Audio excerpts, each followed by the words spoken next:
They've proven time and time again they'll open up their wallet, but you've got to stay true to the Lord.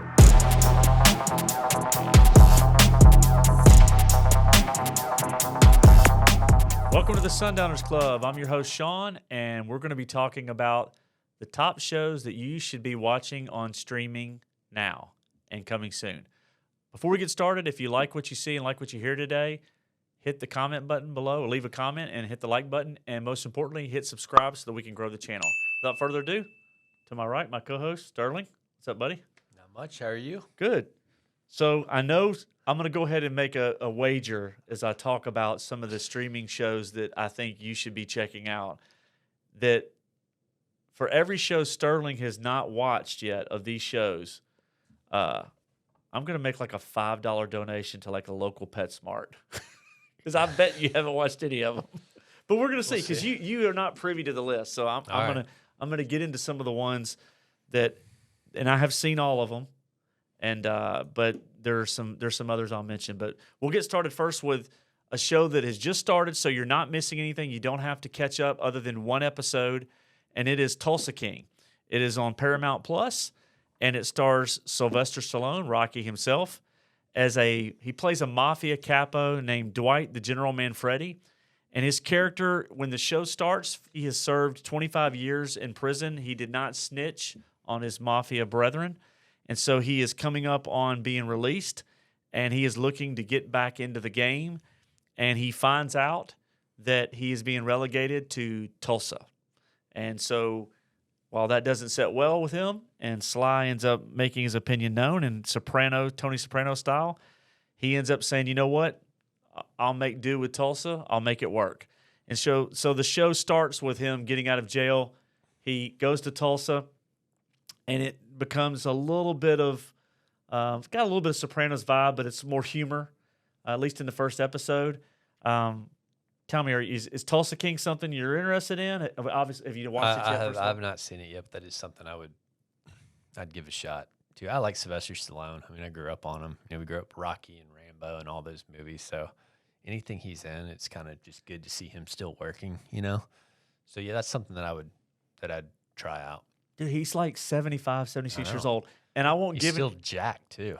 He is, and he shows it in this episode, the first episode, with several people that he takes out. But there's something I won't give away, but there's something in the episode that really surprised me, the first episode.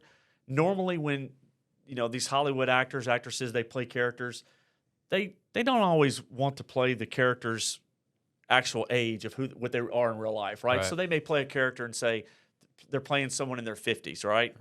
But in this episode, it's something very interesting around Sly's age that comes up with the character. And so I enjoyed it. I thought it was like self-deprecating. The show's got a little bit of Goodfellas, Bronx Tale vibe to it. A little Fargo-ish. It's because it's got humor. He's going into this town that's not a big town, and it's been 25 years, so he's got to catch up on certain things. All right. But the first episode is out, and I think it's one people could start and watch and hopefully enjoy. He carries the first episode really well. I mean, Sly's had other movies over the years that have had humor, the Tango and Cash and some of the others. And, he does good in this one too. There's a lot of humor, but there's some humanity to it. It's first episode, I liked it.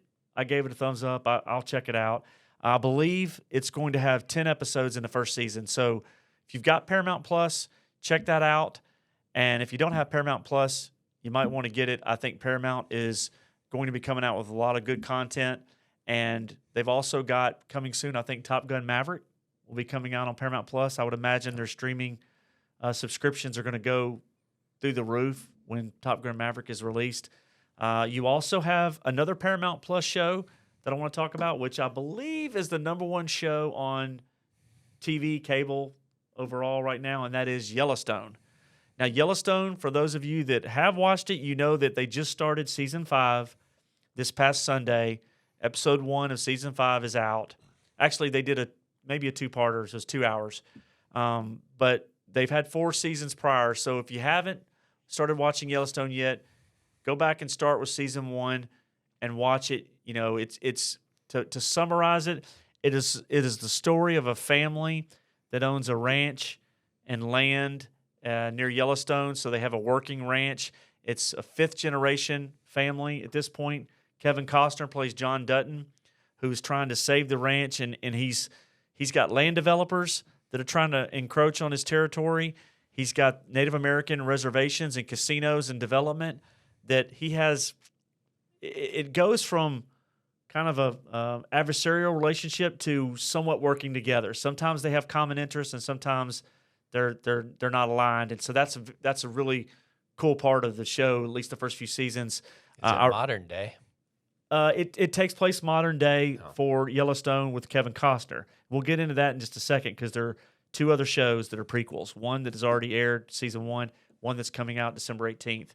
But yeah, so Thomas Rainwater is the Native American business leader that's running a casino and trying to develop, and he's played by Gil Birmingham, and then John Dutton, Kevin Costner's character, he has children, Beth, Casey, and Jamie, and then there's Rip, and Rip is probably the best character on cable TV by far, and could be, I think it's played by Cole Hauser, who's been in a bunch of movies over the years, but it may be one of the best characters of all platforms. Rip is a fan favorite. He was raised on the ranch, so he's not part of the Dutton family, but he ends up marrying Beth, the daughter. They go into backstory around that, but Rip is a killer. He is what you see is what you get, no nonsense, and he is the right-hand man. He is the Knight's Guard to John Dutton. He will do whatever it takes to protect the Dutton family and the ranch, and that is proven just about every episode. And he's a great character. The show, I think, is a great show. It covers the trials and tribulations of this family that led by their father, who has a strained relationship with some of the children, but he's trying to preserve a way of life. He's trying to keep what others see as progress, he sees as not progress at all. And so he wants to preserve the land. And, some would say, is he doing it for himself? And that's kind of a gray area. Is he doing it for himself? Is he doing it for future generations? It's, I love these gray area characters, right? Because he's not all good and he's not all bad. And so the first 4 seasons cover the fight with land developers and then the Native American reservation and the casino that's being built, and his relationships with his family. And then you have, if you like Yellowstone, they did a prequel called 1883, which is his great-grandfather and how they settled into the territory when they moved out west. And Tim McGraw and Faith Hill play James and I believe James and Margaret Dutton. And so it's Kevin Costner's great-grandfather. And so that first season is just wrapped on that. You can watch that on Paramount Plus. And then what's really exciting is December 18th, we have another prequel for Yellowstone where it's called 1923, and it's going to cover the next generation, but it is the great uncle of Kevin Costner's character, John Dutton, which will be Jacob Dutton, played by Harrison Ford. I believe it is the first TV series Harrison Ford's ever done. Could be wrong on that, but I think it's the first TV series he's ever done. And Helen Mirren is playing Kara, his wife. And so I'm excited for that. Harrison Ford, I'm in. I already love Yellowstone. I'm an easy sell on this point. You add in Harrison Ford and, really the prequel that's going to hopefully lead us to the point where John Dutton, Costner's character, is born. It'll probably end around the time that he's born. These shows are great. It's the cinematography is amazing. If you love the outdoor ranching and that cowboy lifestyle, and then the drama around it, the violence and the territory, and building in the Native American aspect of, the things that have happened to Native Americans over the last couple hundred years, and our responsibilities within that. It explores some of that. It doesn't go too deep with that, but it's there, and they don't shy away from it. And I think it's complicated storytelling, but it's done very well, which is the reason why it's the #1 show on TV. Oh. And so, Yellowstone, have you seen any of it? I have not. I've had more people tell me I should watch that show than just about anything. The only thing is you've got so much stuff. You have all the prequels coming out, so if you haven't seen it, you kind of feel overwhelmed trying to catch up with it. But My recommendation, this, people talked about this years ago with Star Wars. I still feel like Yellowstone started it. Start with Kevin Costner, start with Yellowstone. You get invested in those characters. It's phenomenal. how many episodes is it a season? I believe it's 10 seasons, so maybe 40 for the first 4 seasons, and then you got season 5 just started. So it's worth binging.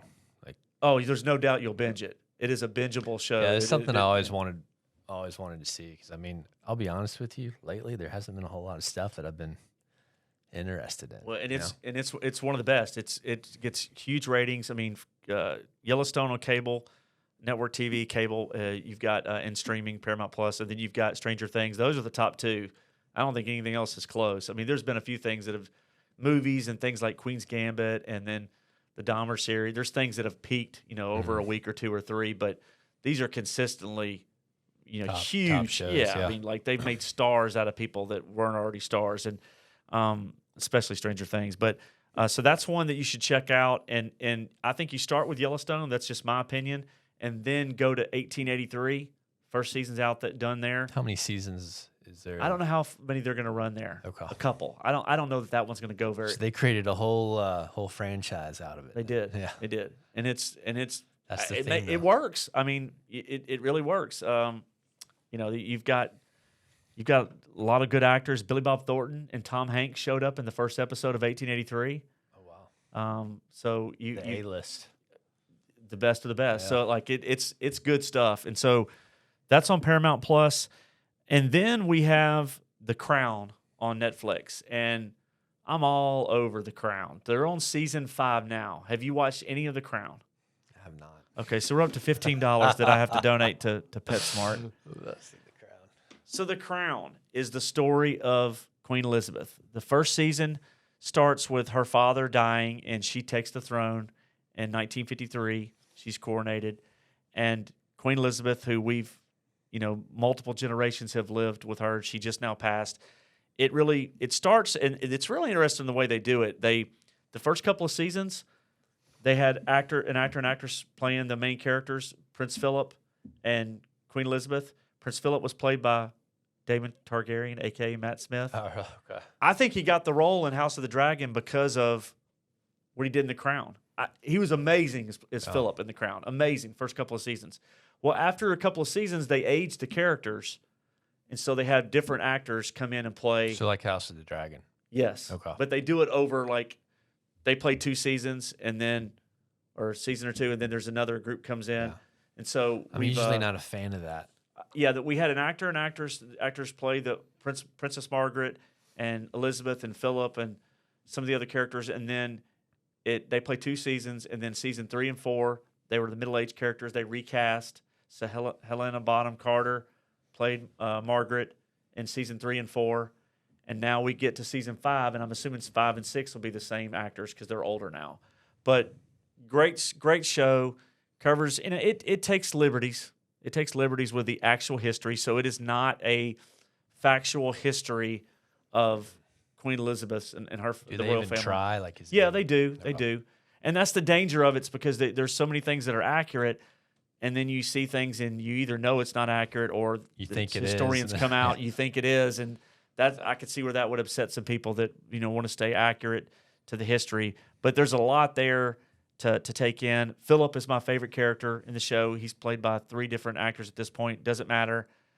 Charles, there's a lot that goes on there. We are now in season 5. So for those of you that are watching it, season 5 just was released on Netflix, the whole season. So you've got 10 episodes. And season 5 starts with 1991. And they're trying to raise money for upgrades to the Royal Yacht, Britannia. And they're running into resistance around that. And the season ends in 1997 as we see the divorce and Diana starting to date. So that's kind of the bookends of the season.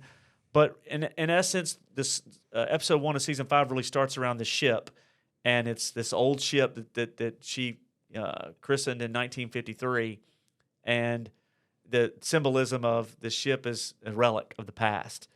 Elizabeth is a relic of the past. The Queen Victoria syndrome. She stayed around too long. The prince should be king. It's more modern, can bring in changes, and So the question is, has she outlived her time as queen? And has the monarchy outlived its usefulness to society in England and beyond? So for the empire, so British Empire. So interesting questions, things that have been discussed for a long time. I enjoy it. I think that there are little nuggets throughout the series that show you how really strong Elizabeth was. She has had a lot of criticism, but I love it. I think if you like that historical type stuff, it's really cool. And there's some of the acting in it is top notch. And I will say too, the location shooting and some of they spare no expense on any of the stuff that's historical, that are trying to be as accurate as possible. So it's not on a green screen like everything else? I haven't seen anything in The Crown that looks like there's a green screen anywhere. I'm sure there might be at some point, but no, it looks Real. really well done. It's a great show. It's one of my favorite shows that I've watched. That's had multiple seasons. That's on streaming. I would put that in my top 5 for sure. And then we have a couple I want to mention. Tales of the Jedi on Disney Plus. It's an animated series, and those that may have watched our Andor series episodes and recaps and breakdowns, we've mentioned Tales of the Jedi a little bit. It's 6 episodes. It's animated.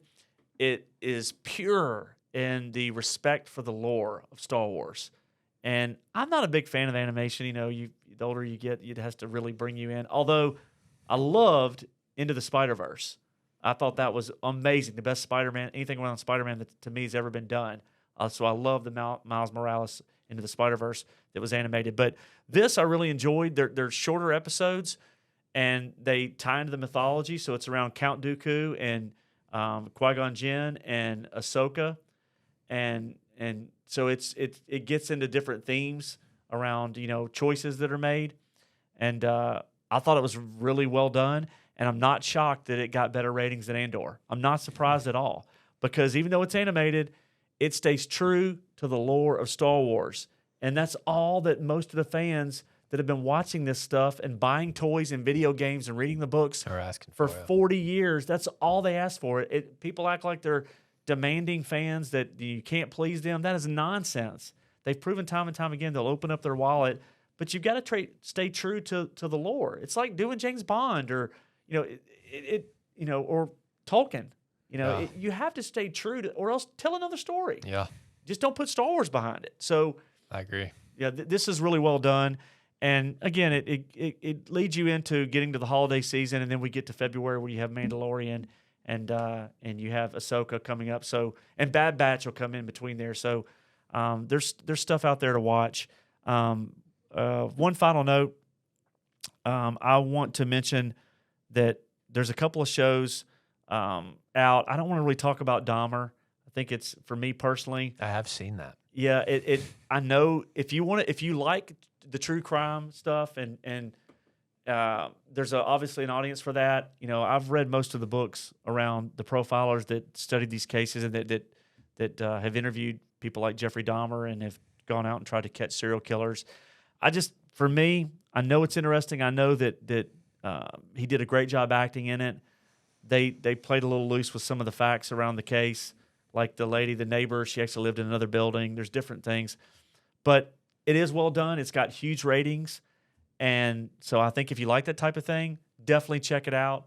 It's just, for me, I have trouble is I've seen a lot of these things that we lose sight of who the victims are, and we tend to put this infamy and fame around the killers, and then these movies and series get made about them. So I have a little bit of trouble with that, but I can acknowledge that, that if it's done well and it tells the right story, which this one obviously did, it's going to get ratings, it's going to get viewership, and that's something that if you do enjoy that, there's no doubt it's an option out there. A lot of people are watching it. It's been on the top 5 or 6 of all the ratings charts for the last month or two, so it's viable. I did want to mention that, but those are just a few of the shows that are out there, and then obviously we have more stuff coming.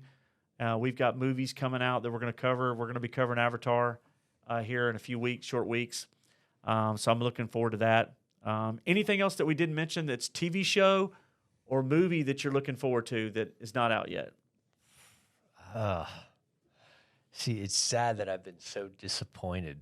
New season of Cobra Kai? What's been enough. Yeah, Cobra Kai. You didn't mention that. That's I did not mention Cobra Kai. Cobra Kai is a given. Yeah. What I love about I have watched that. Okay, I'm caught up on let me it. redact $5. So Cobra Kai, they know who they are. Yeah. The show has an identity. It's got cheesiness to it. Extremely cheesy. Like there's parts where I cringe, but I still laugh and have a good time They because it's don't made take for the themselves fans. too seriously. No, I love it. It's fun. You can watch it and go to bed or wake. It doesn't occupy your mind. It's fun. Yeah.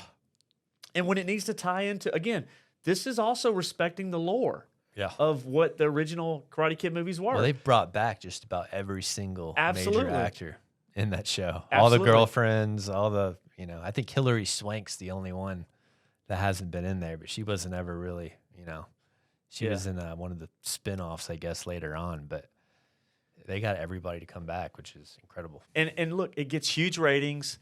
It's a great, popcorn show to watch. It's fun.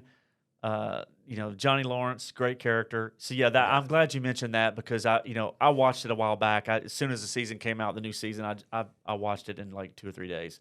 So that's a fun one as well. So I think there may be. It started out on YouTube Red. YouTube Red, yep, and then moved to Netflix. And so that show is doing great. And I think they probably have an end game, season 7, 8, or somewhere around there. What are they? Season 5 now? Yeah, I don't know. It just seems like the ratings are good, so they just keep milking it. So I don't know. It's getting more and more ridiculous, but I still enjoy it. Absolutely. And so that's one more. And I'm glad you mentioned that because that's one that people need to check out. But those are just some ideas of what's out there from a streaming standpoint. The next one up is December 18th. We're going to have 1923 with Harrison Ford. Excited for that. But that's all for today. We'll cover more shows as we find out more releases that are going to be coming out in the new year, and then obviously movies as well. But hope you enjoyed it. If you like what you saw and heard today, leave a comment below, hit the like button, and most importantly, hit subscribe so we can grow the channel. And TCB.